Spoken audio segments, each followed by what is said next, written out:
Come on, Puddin'.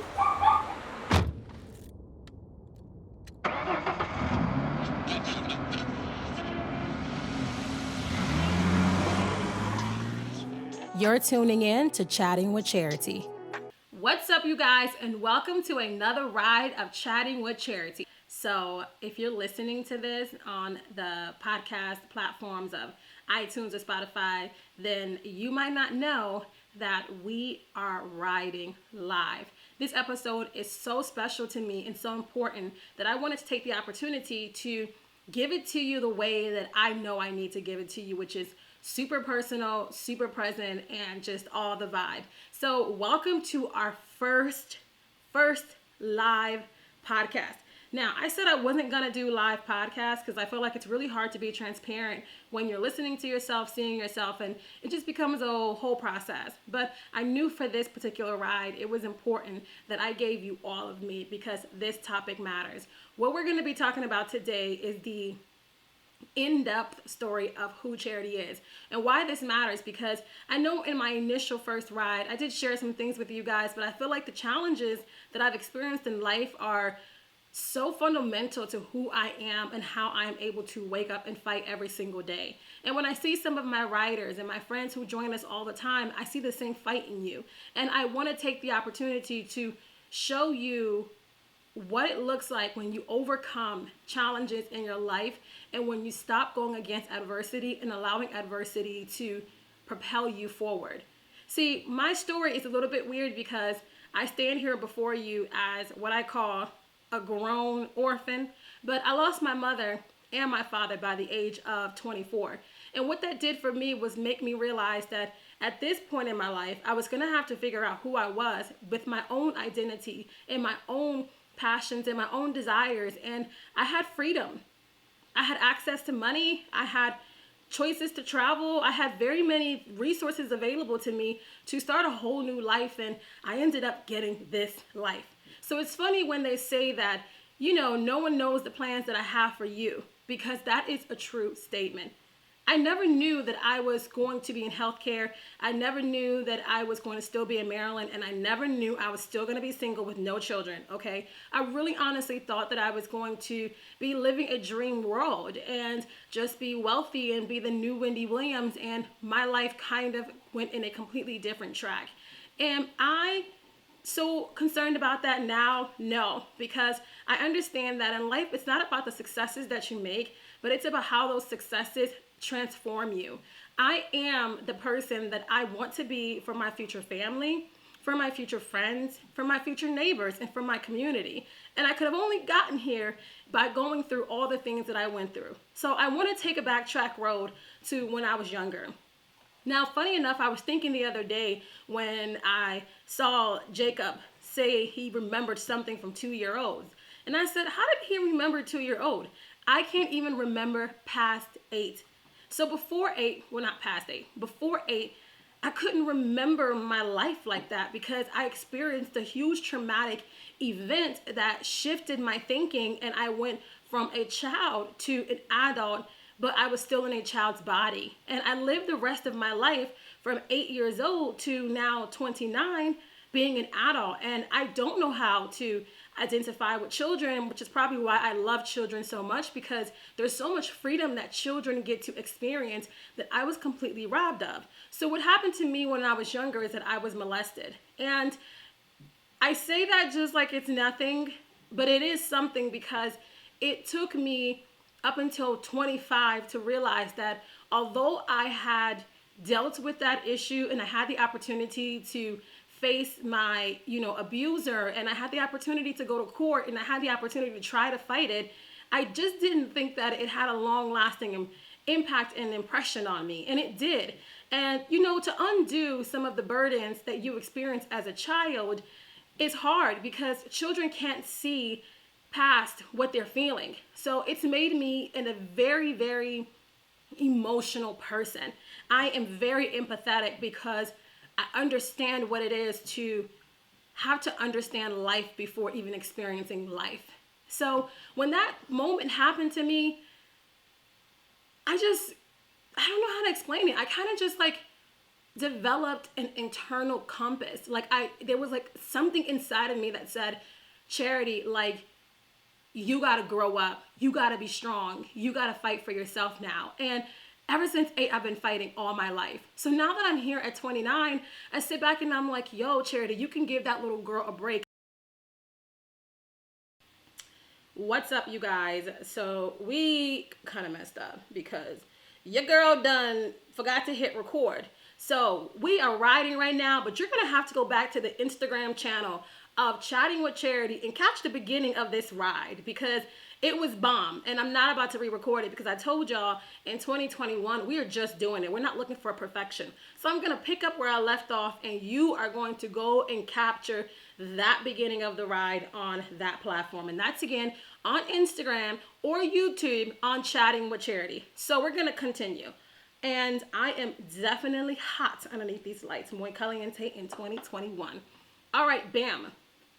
So I don't know where I was at, but I just told you guys this story of what happened to me as a younger girl and how that tragedy at 8 years old affected me all the way till 29. And I realized that I have to stop being so hard on myself. I have to stop feeling like I got to defend myself or that I'm alone or that no one's listening to me or I'm not enough. All of these negative ideas and characteristics of myself that I picked up, and you probably would never notice that I have those characteristics or that I even think some of those things about myself because I portray myself as a very, very bubbly, confident, and energetic person.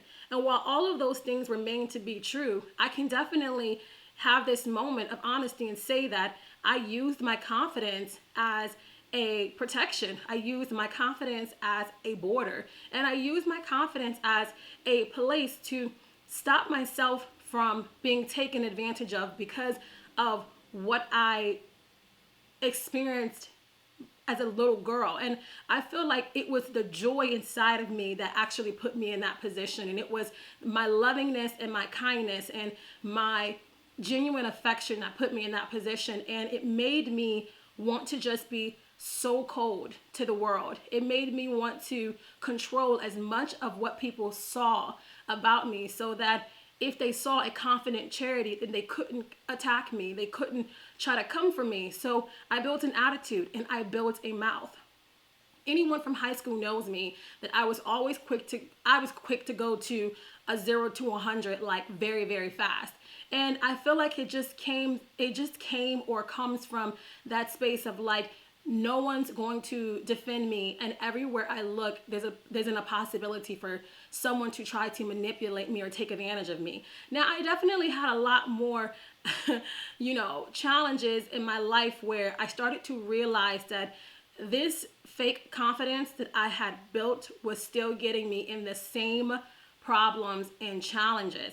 And I couldn't figure out why, because they always say, you attract the things that you give out into the world. And I don't believe that. I truly believe that darkness will come for you, whether you're in a good space or whether you're in a bad space. It's your opportunity to have the right arsenal, because darkness and evil is very clever. And every time I thought I was getting stronger, it was getting stronger. And the attacks were just coming from left and right and in places and in positions where I was really like, yo, am I growing, or is this just going to be my life like this for the rest of my life? So when I got to 25 and I faced a similar incident and a similar tragedy, I was so heartbroken.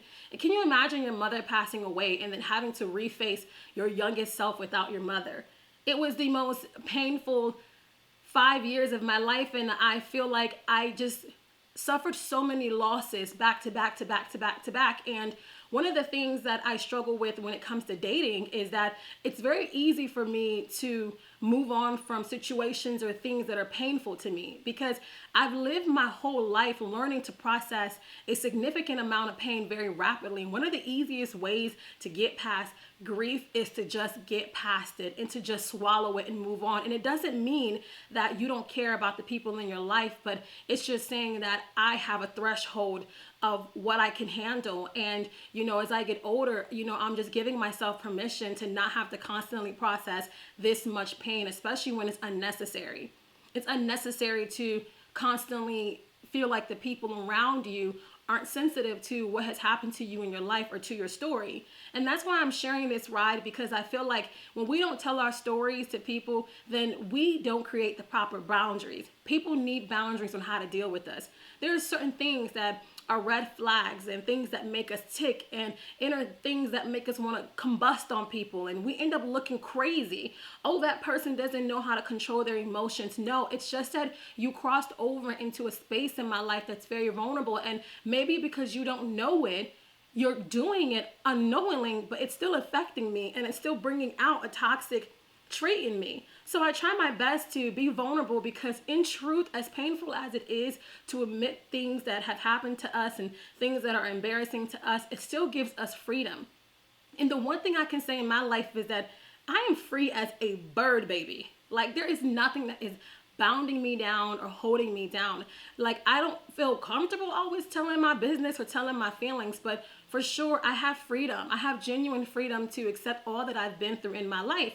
So let's just get back to the story, because I don't want to belabor y'all with all of my, rah, rah, rah, la, la, la. We all got some sad stories, right? And we lit up in 2021 and we got Prosecco, whatever you're drinking, water. We are drinking water. Okay? No, so here I am, and I'm growing up, and I'm spending this time between 8 and 28. Let's just say that 8 and 28. And I'm rediscovering who I am, and life is happening for me in a very internal way. I didn't realize that every time I could feel things, sense things, see things, that I was developing this discernment. One thing about me, y'all might know to be true, is that I know how to give a message in a very clear way. But a lot of that was built off of my tears and crying in my bedroom at night by myself, trying to figure out what is happening in my life and the life around me. So I grew up in a middle class family. I don't know, what is middle class? Like, you ain't on food stamps. My mother was a nurse. She made good money. One point she made 6 figures and stuff like that. We had our own cars in 10th grade. We both went to college, both meaning my sister and my mother went to college too. So we were just part of what people would call a successful household. And we had no option and we had no choice, because when you're brought up in the African community, there's an expectation for you to do certain things. Now, Americans, their expectation is to wake up and continue. So for Americans, their expectation is to wake up and to continue being an American. Okay. For us, no, you just have to do some things. You just have to be. Like, you just can't be out here being, I don't know, a hooligan. You can't be a hooligan. You have to be something, like a doctor, a lawyer, or just like me, being an entrepreneur who's super fabulous. That's totally acceptable as well. So some other tragedies that I feel like, or I won't even call them tragedies, but some other impactful moments in my life was when I was dating this guy in high school. It's so funny, because at our 10-year reunion, I saw him and I was like, oh my God, please let him be at the reunion, because I really, really want to tell this guy, what our relationship meant for me. And I know we should not be talking about no daggone relationships from high school, but this particular relationship took me for a doozy. It was the first time I realized that hate is real, okay? I really love this guy, and he was fine. I was trying to figure out how I even got a guy that cute, because I felt like I wasn't that beautiful. Remember, I had false confidence, so I would walk around like I was beautiful, like I felt like I was popping and all that good stuff, but that was just me creating a shell. And this is me being very honest. So shout outs to all my, riders who knew me when I was younger. That joint was fake, but this joint is real. It is lit, and now this is really, really, really who I am. But back then, I was very, very, very, very insecure and very, very well known. It's funny how you can build yourself up in the presence of other people while inside of your heart, you're just tearing yourself down with lack of self-worth and value. So anyways, praise God, we back and we popping and doing what we do. So in that relationship, I had such a loving like connection with my boyfriend. It was a sexless relationship. It was so just beautiful. It was like, after being robbed of my, ability to be affectionate with people and trust people, and to have that was a beautiful thing. But baby, his mother, oh my God, his mother really, really like dug at my idea of self-worth and feeling like I could even have this really handsome athlete, kind, compassionate, sweet. I mean, writing me poems and telling me all these amazing things. You guys don't understand. When you're a little girl and you're trying to figure out who you are in the world and you're doing things in a fake way and you meet somebody who gives you honest compassion, you want to cling to that. But this mother of his, okay, she would find other girls for him to try to talk to. I would go to football games and see her, sitting with other girls in the school that he wanted her to be with. It was the first time I really felt like colorism within the Black community. And I felt like as a dark-skinned girl, she didn't want her son to be with that kind of a girl, and kept thinking like, oh, I would get pregnant and all these kinds of things. And it really tore a beautiful relationship apart, because that particular woman was able to make me feel like I wasn't worth it. And I would go and cry to my mom and I'd be like, yo, like, what is this? Like, what can I do about this? And she just said, baby, if someone's mother doesn't like you, then it's never going to work out. And can you imagine? Like literally going all your life trying to figure out how to find some type of love in this world, and when you get it, it is poked at by a bear. It was a small moment in my life.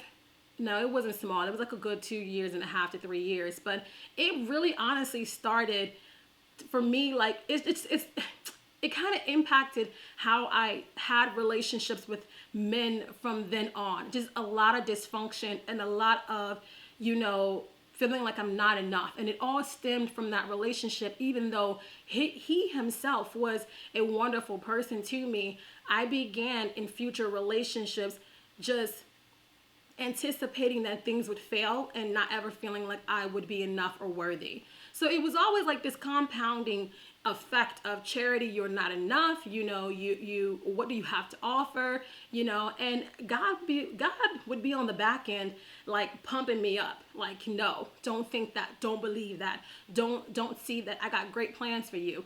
And I'm like, well, these plans aren't adding up that great, because I'm finding myself in all of these situations that honestly make me feel like I'm not worth all the things that you're telling me that I'm worth.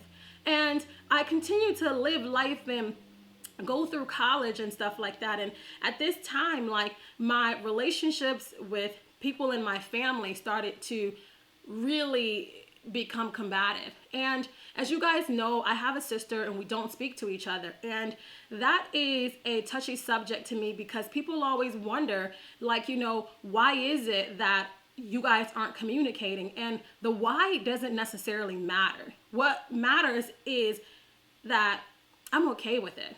I'm really, really okay with it, because, at some point in life, you start to realize, like, it's not necessary that everybody love you just because they're a part of your inner circle or a part of your family. Like, the peace of mind to know that in your heart you are enough, and no one else has to add more value to you in order for you to be what God has created you to be. So the more that I was able to see myself through God's eyes, I stopped looking at the people who were closest to me to affirm and confirm who I was as a person.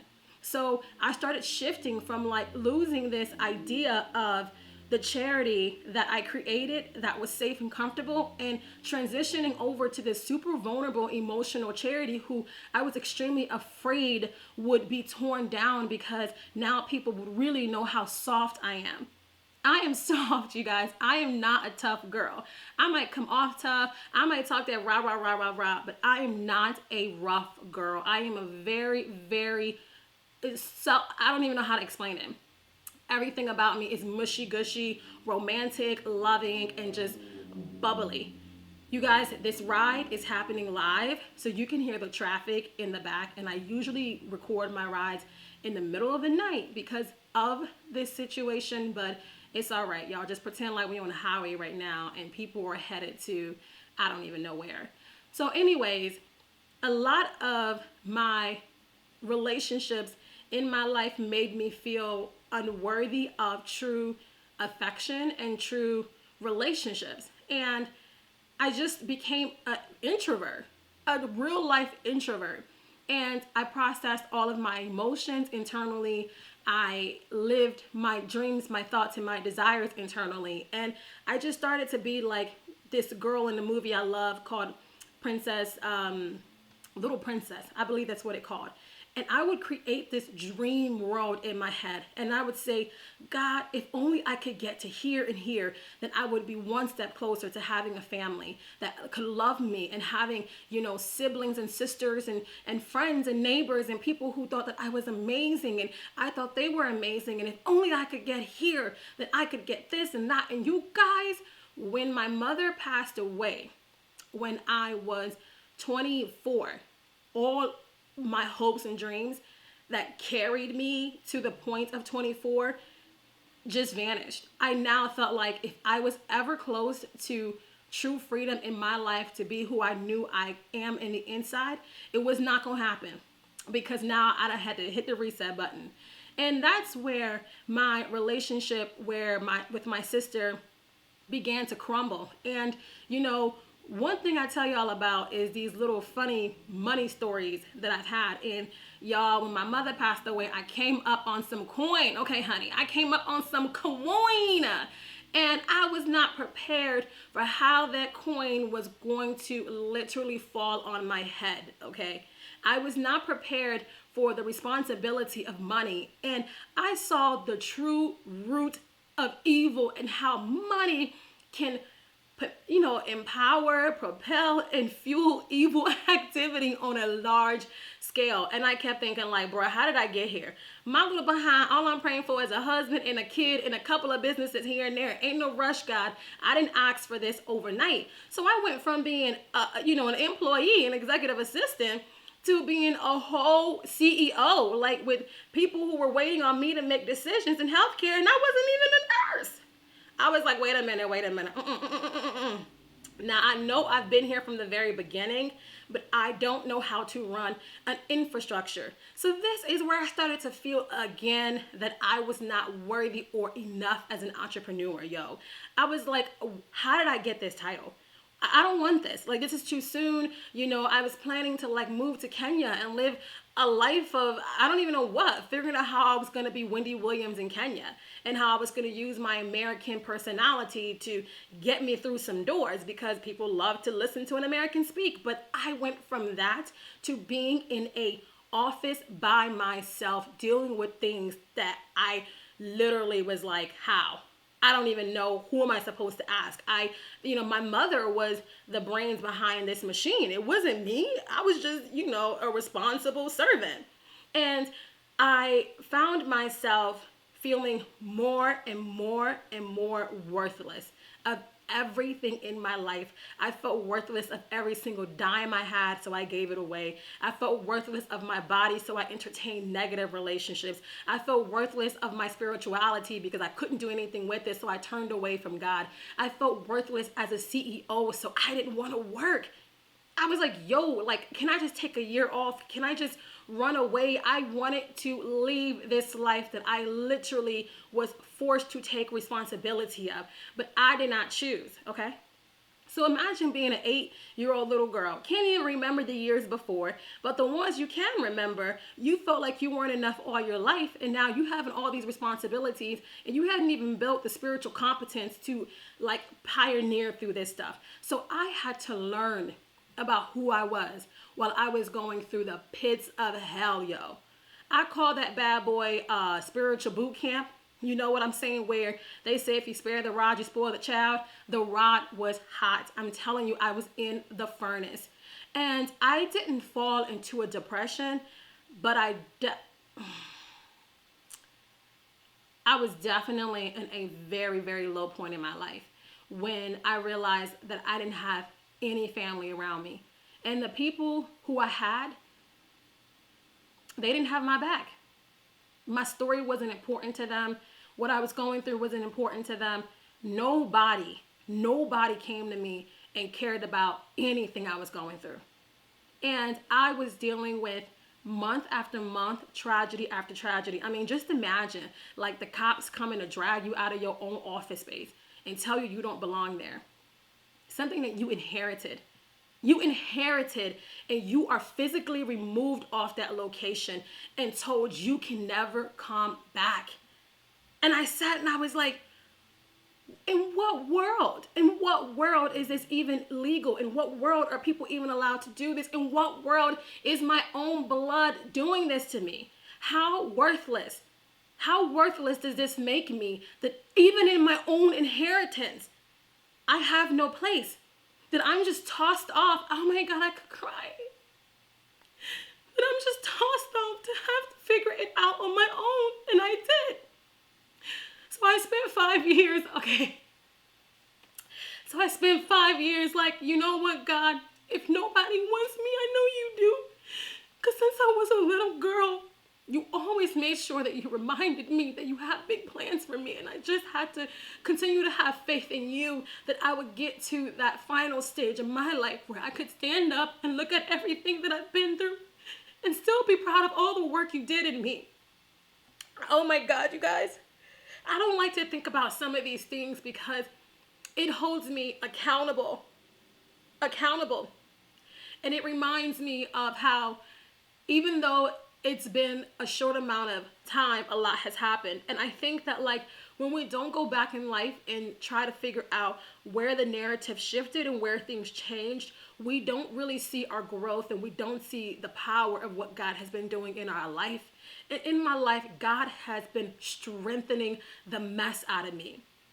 And I'm like wondering, how am I able to even run all of these businesses and produce all of these ideas? You guys, I had a multi-million-dollar company in my lap with no dollar and no dime, and my other half dipped out on me. Okay, I went from not being enough to having all of the work to do and not knowing anything. Nothing. I was like, yo, how come I don't get to run? Like, I should have ran first. Like, what was I doing sitting here? I should have had my escape route. But God was putting me in a position to, thank you, Holy Spirit.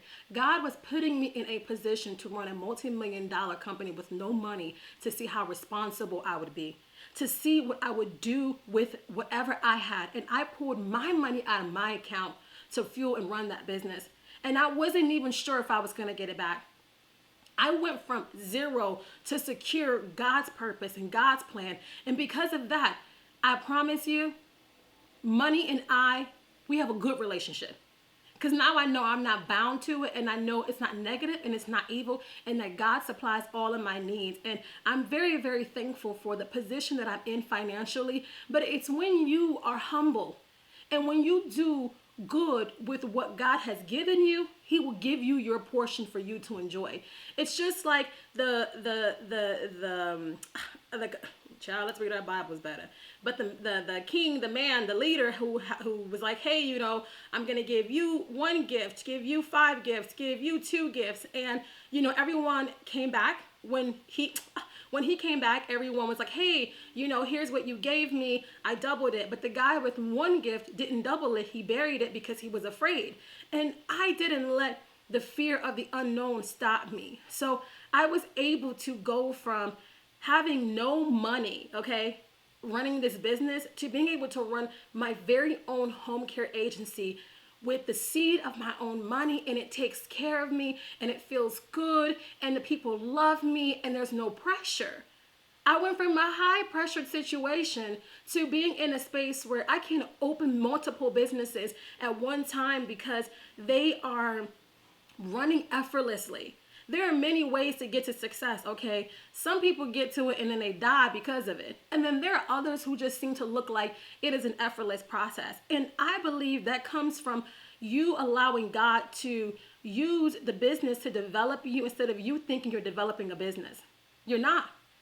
The reason why I am successful in home care and healthcare is because I understand compassion. I understand what it is when people are not seen, when they're not enough, when people are not there for them, when people don't hear them, when people don't listen to the needs of their heart. When people are not there for you and they're not there to defend you and root for you. And everyone that comes in my life, y'all know I root I root and I fight for that because I know that God was my encouragement. God was my fighter. God had the final say on what I thought about myself. And I think so many of us don't allow God to direct our lives and our mind frames so that what the world thinks of us and what the world puts us through doesn't become our final result, or it doesn't become the big title in the newspaper that says, oh, Charity, you are garbage, you're not enough. It becomes literally the tiny fine print at the very, very bottom where nobody can even get to because the article is so long about so many amazing things you're doing that the darkness that has came after you cannot taint the God inside of you. I am so honored to be able to have this position in this platform to share with you just how God uses people and how God uses you and how God is going to transform you. So anyways, y'all, I'm in these 5 years in my life, right? I ain't got no family, child. All of my friends are disappearing like cockroaches with some good spray, okay? You know, when you get that spray out, you shh them bad boys and they, bruh. That's how all of my relationships were going. My romantic relationships were so awful. I mean, I was attracting the most manipulated, disgusting people. And they were coming after everything I had. And when I tell you that the enemy will use anybody in your life, it is so true. I mean, he was getting strangers to rob me. How a stranger pull up on you and rob you, yo? How that happen? But what they do is they mask as what you need, and they mask as your needs, and they mask as your idea of not being enough. And it just comes at you in ways where it's like, baby, you got to uproot that thing, because if you don't uproot that thing, it is going to keep coming for you. I was in very bad relationships. I mean, one dude I was dating, no lie, got locked up while I was dating him, and I gave him money to get out of jail, and he didn't even get out of jail or give me my money back. I was like, bro, you should have stayed in jail. So if he hears this ride, I'm gonna need him to know that I have set my angels to come and collect my debt. It is not going to come back to me in void. Look, I had terrible, terrible relationships. You guys know I love love so much. My greatest dream in life is to be a wife and to be a mother. It really, really, really is. Nothing to me is more important, which is why I feel like I have so much trouble in that area of my life, because I know that God is still teaching me to submit to him, because the moment I get a baby, I'm going to lose it. I'm just going to literally be so obsessed. And I know that God wants me to continue to build his empire and his kingdom. So that's why you guys see me going in overdrive, because I want to prove to God that I'm worth this next season of my life. And that's the only person in the world that you can prove yourself to is God. We don't have to prove ourselves to men. We don't have to prove ourselves to our lovers or to anybody else in this world. The most important person we have to prove ourselves to is God. And when we do that, we get rewarded tenfold. So my tenfold is just this life that I dreamt about, and I told you guys I thought got further away from me. But in actuality, when I conquered those 5 years of my life, my dreams got right to the tip of my tongue. You know, you like... That's literally where my dreams are at. And I'm so excited about life, man. I can create so many beautiful things. I can think so many amazing thoughts. It's limitless. Before, I lived my whole life at full capacity. It's good when you're able to operate at full capacity, but it's bad when you got to keep creating and cranking stuff out and you can't do it because literally life has got you by the throat. Now, what did I do to move past all of this grief and loss? Because I lost my whole life, my whole life, even down to the fact that I was living in the city and I'm going to call it displaced, because, I didn't have to move out because I told y'all I had the money to stay. But I felt like, let me go back home. And I was literally sitting in the home that my mom lived in and looking at all the walls, like causing my depression to get worse, because misery loves company, right? All these things are happening to me and I'm in this home and, I'm being torn this way by my sister, torn that way by friends and fake lovers and all these different things. And I was like, God, I am not enough for this situation. Why would you give me these burdens this way? Why would you pile them up? You didn't think to space some of these things out. How am I supposed to survive? I was in survival mode for a long time. But what people don't understand about survival mode is that when you are constantly trying to survive instead of execute and just do it with true faith and confidence, you miss out on the joy of the journey. I traveled the world. I was able to meet beautiful, amazing people. I was able to fight some people I didn't like.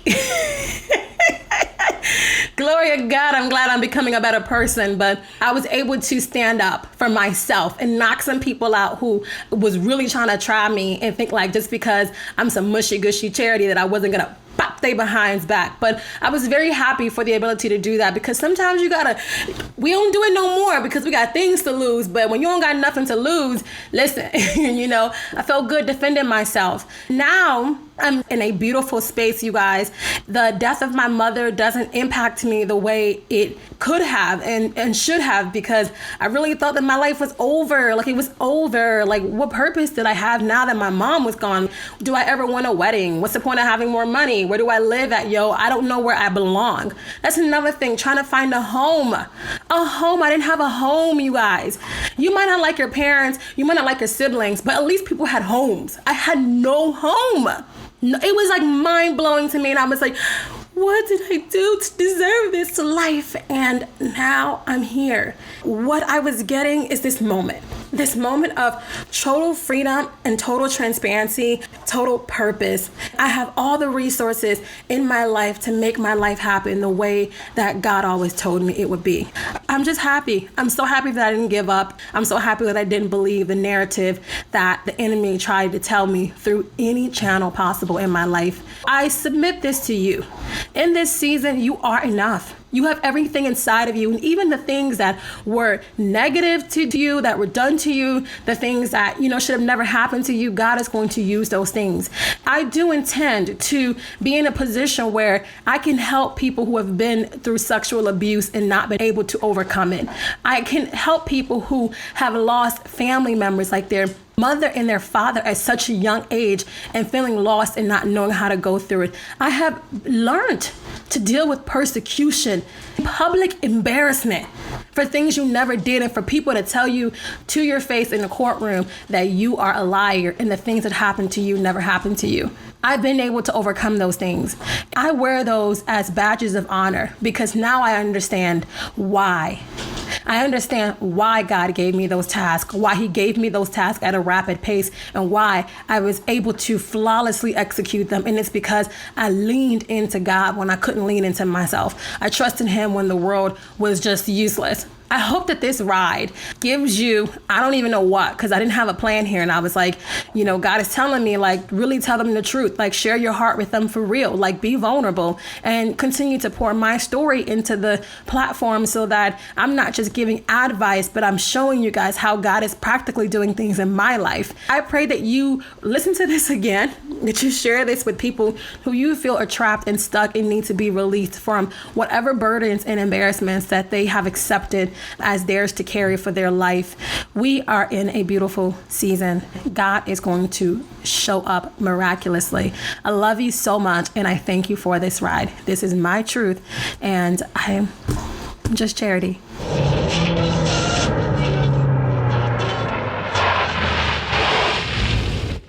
Don't forget to rate this podcast, share, like, and subscribe. See you next Thursday on Chatting with Charity, and don't forget to bring your friend. Until then, you can find us on Instagram at Chatting with Charity.